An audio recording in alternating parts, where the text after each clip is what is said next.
Hello students, हमारा आज का टॉपिक है electrostatic pressure on A uniformly charge spherical conductor.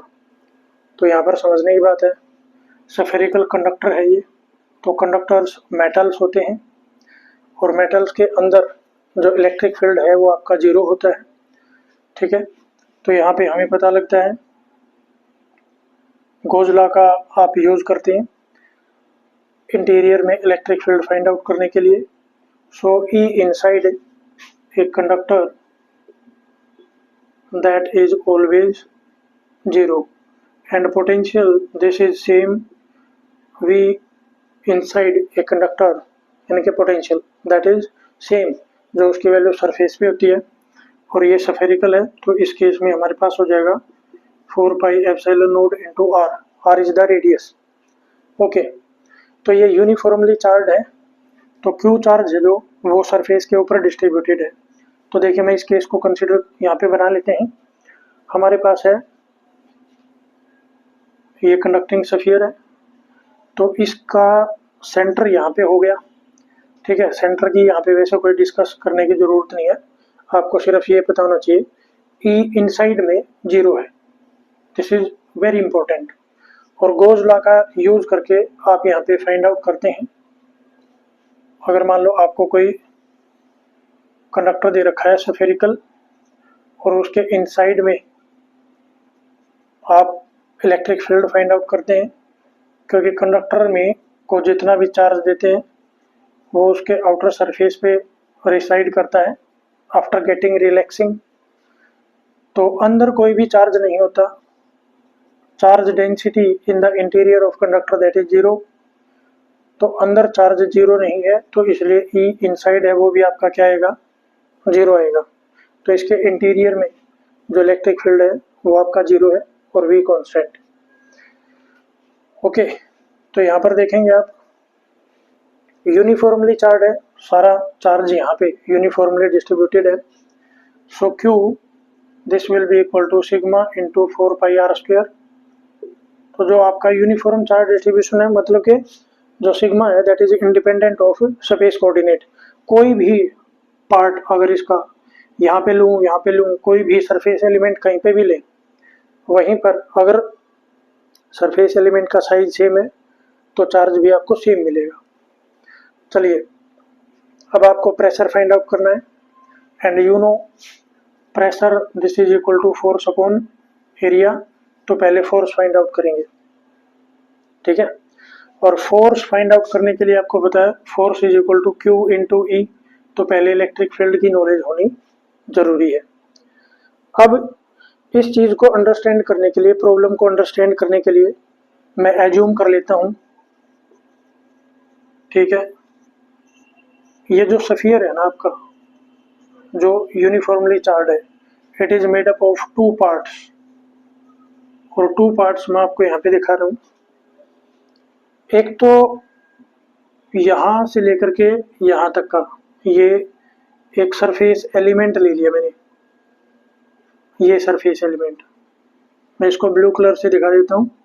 This is not 2D body, this is not circle, ये क्या है आपका sphere. So you have to imagine whole thing in 3 dimension. इसकी charging कर रखी है आपने, इट फील स्ट्रेच्ड। इसके ऊपर जितने भी सरफेस एलिमेंट हैं उन पे जितना भी चार्ज है, ठीक है। अब क्योंकि चार्ज आपका सेम काइंड का है, सेम नेचर का है, पॉजिटिव चार्ज है, तो पॉजिटिव पॉजिटिव एक दूसरे को क्या कर रहे हैं, रिपेल कर रहे हैं। But conductor this is solid, solid है तो इसका साइज है वो बढ़ नहीं रहा, लेकिन इसके ऊपर a kind of stretching pressure energy इसके ऊपर लग रही है और वही हम यहाँ पे कैलकुलेट कर रहे हैं। तो देखिए, तो इसको 2 पार्ट में कंसीडर कर लेते हैं। एक तो ये वाला पार्ट, ठीक है, मान लेते हैं ये आपका सरफेस है S1। तो इस सरफेस S1 के ऊपर जो चार्ज है दैट इज Q1। ठीक है, Q1 will be equal to sigma into S1। ठीक है, और एक ये रेस्ट ऑफ द पार्ट, ये जो बाकी बच गया ना, बाकी जो बच गया वो वाला पार्ट, यानी कि ये जो बच गया, बाकी का जो स्फीयर बच गया ना, हम उसकी बात कर रहे हैं। ठीक है, तो अब अगर मैं कोई भी पॉइंट बाहर लेता हूँ, हाँ एक और बात यहाँ पे बतानी भूल गया मैं। अब ये जो गोज लॉ है ना, गोज लॉ की वजह से आपको पता है कि इंटीरियर में इलेक्ट्रिक फील्ड जो है आपका वो कितना होता है, ई इनसाइड दैट इज 0 और ई आउटसाइड आप अगर फाइंड आउट करेंगे this will be sigma by epsilon node.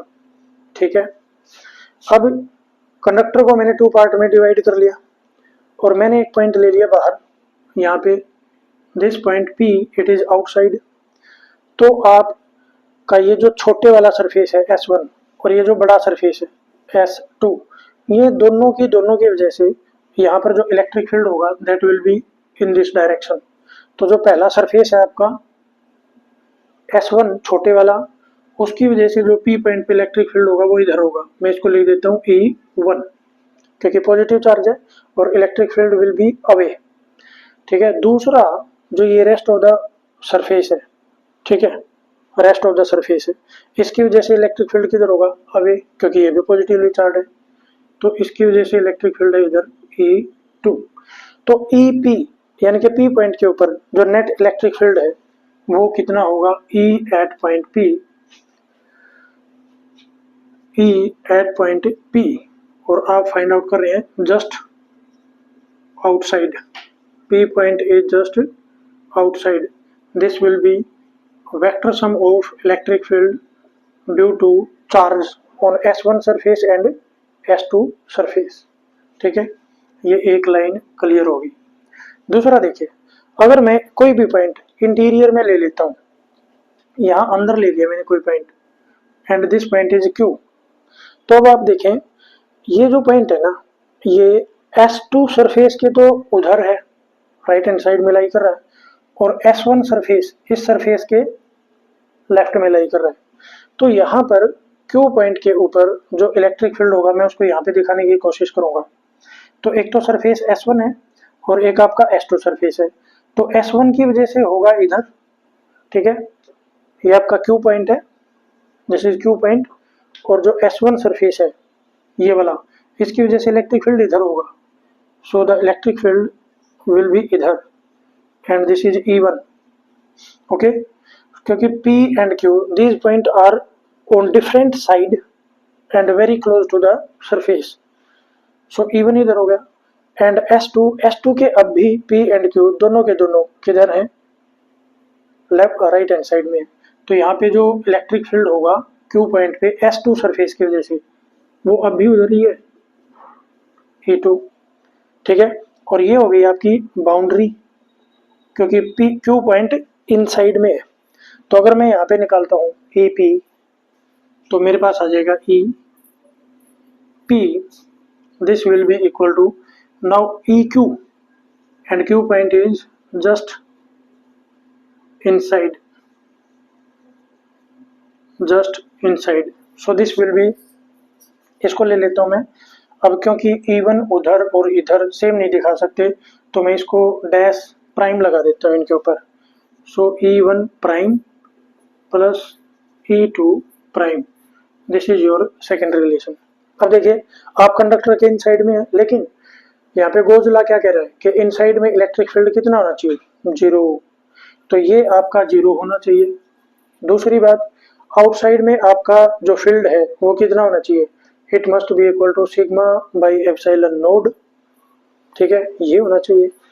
अब यहाँ पे समझते हैं, अब ये जो डायरेक्शन है, अगर ये मेरा सेंटर पॉइंट है O, तो सेंटर से अवे ये वाली जो डायरेक्शन है दिस इज R कैप, और जो इधर वाली डायरेक्शन है, इधर ये वाली direction, this is minus R cap.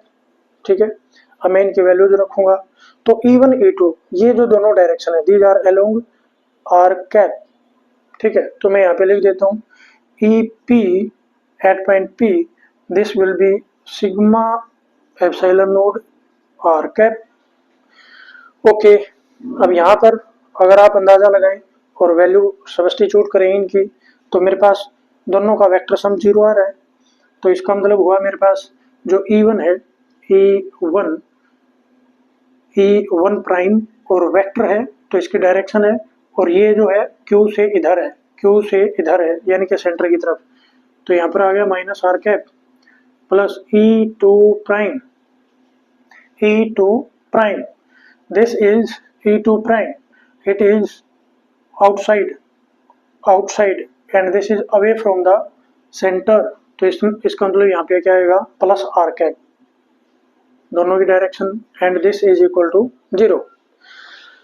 तो यहाँ पर मैं लिखता हूँ E1 prime and minus E1 prime plus E2 prime, direction है R cap, this is equal to 0।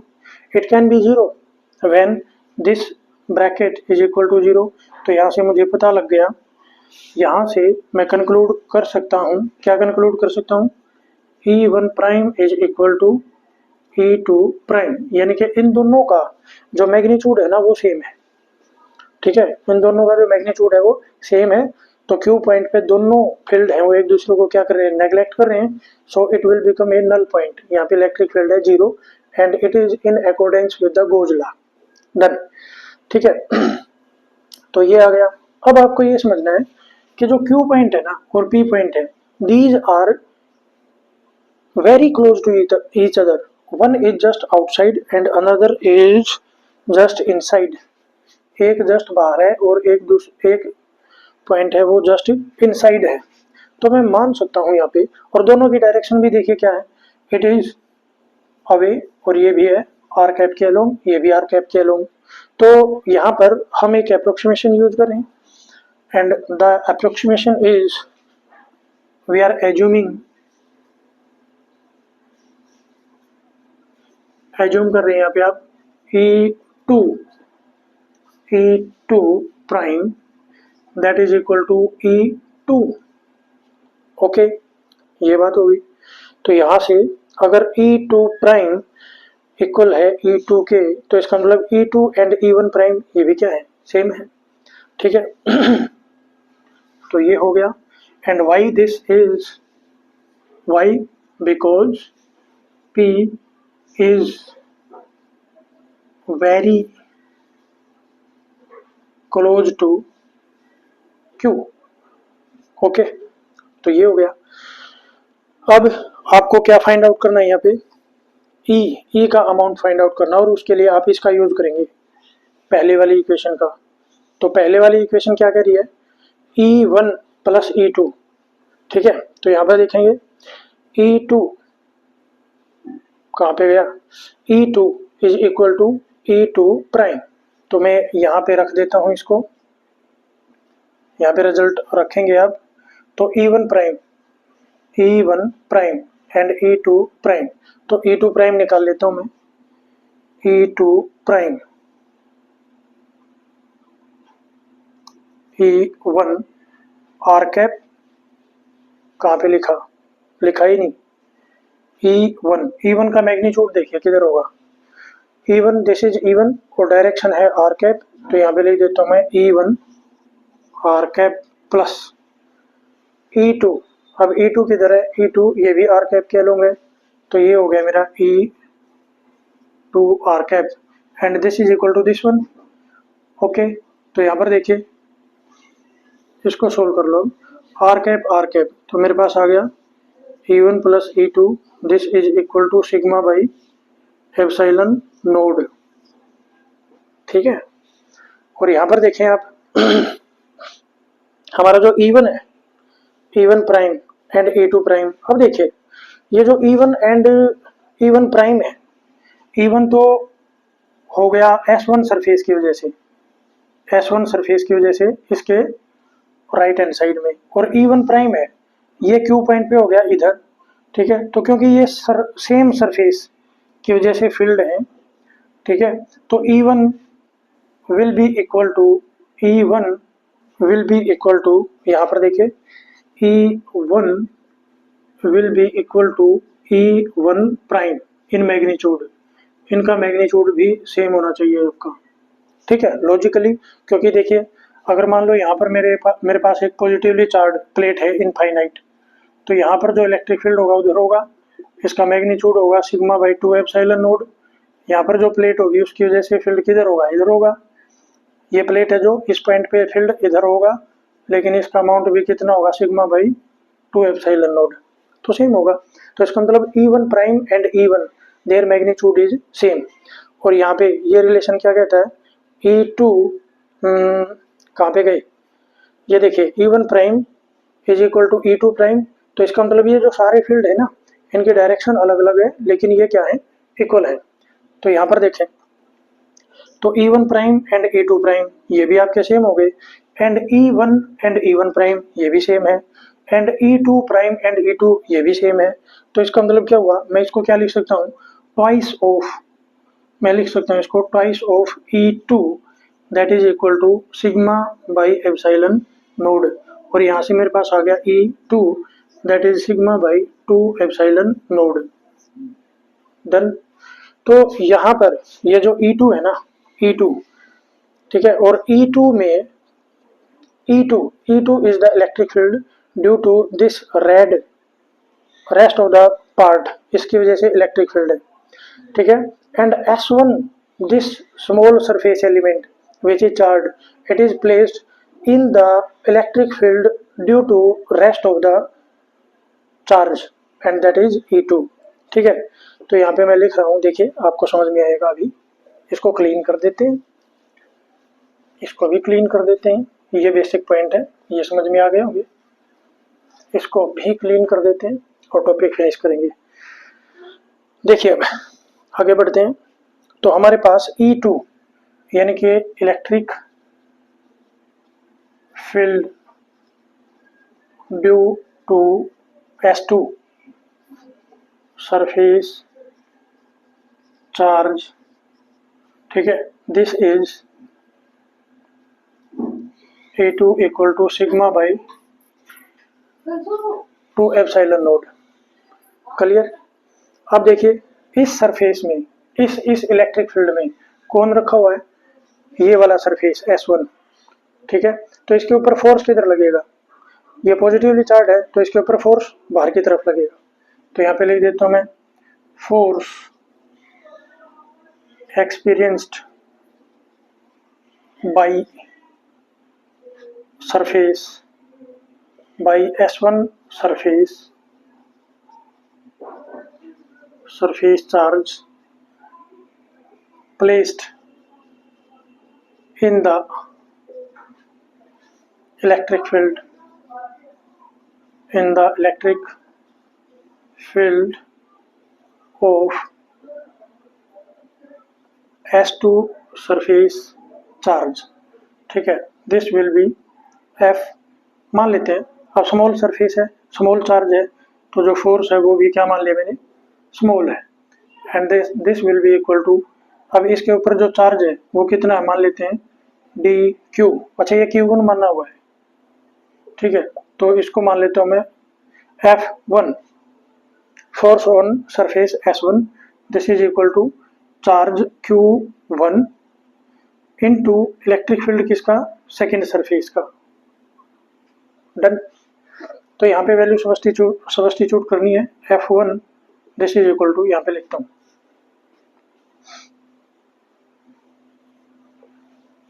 देखिए हमारे पास आ गया F1 this is equal to charge, देखिए this is sigma into S1 into electric field E2।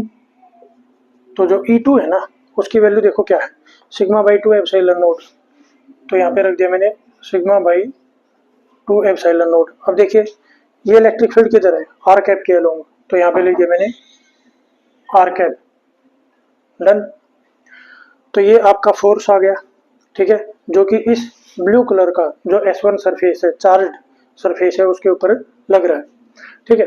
तो अगर मान लो मुझे प्रेशर फाइंड आउट करना है, तो प्रेशर फाइंड आउट करने के लिए मैं क्या करूंगा, pressure, so pressure experienced by this small surface that will be equal to F1 divided by S1. So this is the pressure, electrostatic pressure PE. This will be equal to sigma into sigma, sigma square by 2 epsilon naught, ठीक है। यही result हमारा capacitor के case में भी आता है, ठीक है। अब आपको क्या करना है, अब यहाँ पे आप क्या करेंगे,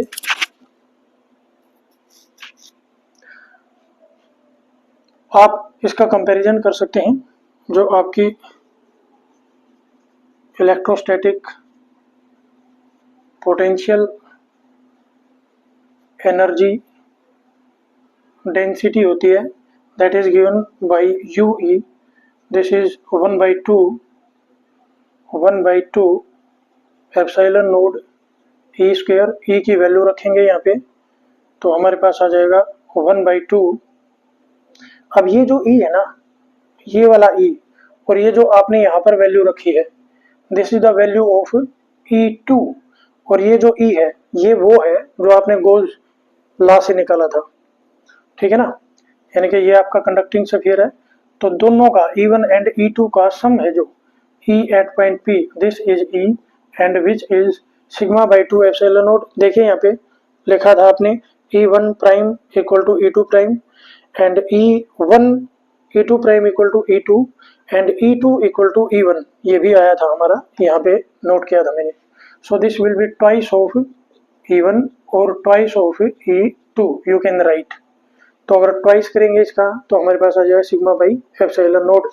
तो इसकी वैल्यू रखेंगे तो epsilon node and sigma square by epsilon node square. इसको सोल्व करेंगे तो हमारे पास यही रिजल्ट आ जाएगा. You will get sigma square by 2 epsilon node. तो इन दोनों रिजल्ट से आपके पास क्या कंक्लूजन निकलता है, आपकी जो इलेक्ट्रोस्टैटिक प्रेशर है that is equal to electrostatic energy density. ये बहुत इंपॉर्टेंट है, ये रिलेशन बहुत इंपॉर्टेंट है, आपको पता होना चाहिए.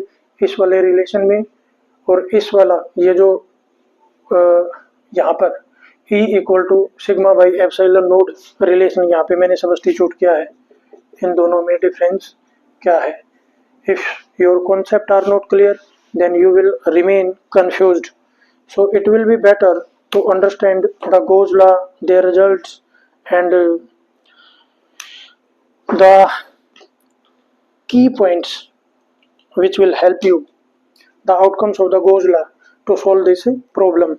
So it is conceptual and very easy. Stay tuned with me and keep on sharing. Subscribe my channel if you are new.